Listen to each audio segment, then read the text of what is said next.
Pardonnez-moi, vous dire qu'on tourne un petit peu en boucle, mais les points de comparaison avec Jean-Luc Mélenchon, 95% de points communs entre lui et vous lui répondez la même chose, vous lui dites effectivement, nous avons beaucoup de points communs. Nous avons des points communs sur certains aspects, comme avec d'autres forces de gauche. Heureusement qu'il y a une différence entre la gauche et la droite, et que à gauche, nous avons des points qui nous rassemblent. Nous avons aussi des points de différence, et c'est pas des détails. Ils sont pour moi structurants, importants. Quels sont-ils, Je justement ? pense notamment à la question énergétique. Nous voyons tous aujourd'hui, quand on voit la facture de gaz s'envoler, la facture d'électricité flamber, que la question énergétique, elle est centrale.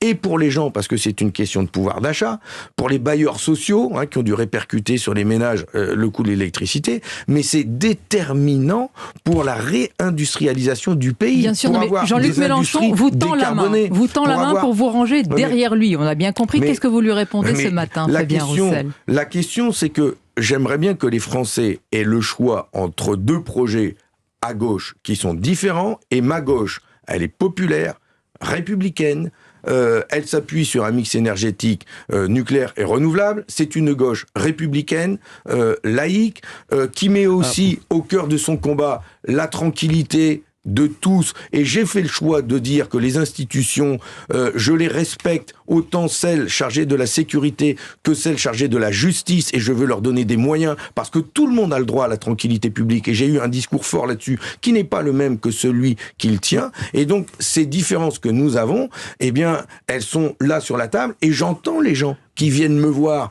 Et si aujourd'hui j'arrive à marquer un peu de points dans les sondages, et pas assez parce que je suis pas encore assez connu, eh bien, et les gens me découvrent seulement. Mais les gens disent enfin vous parlez de ce que nous on veut entendre. Vous parlez comme nous, vous parlez de la vie quotidienne, vous parlez des problèmes de vie chère, vous parlez des problèmes de sécurité, vous parlez de nos factures, vous parlez de notre vie au travail.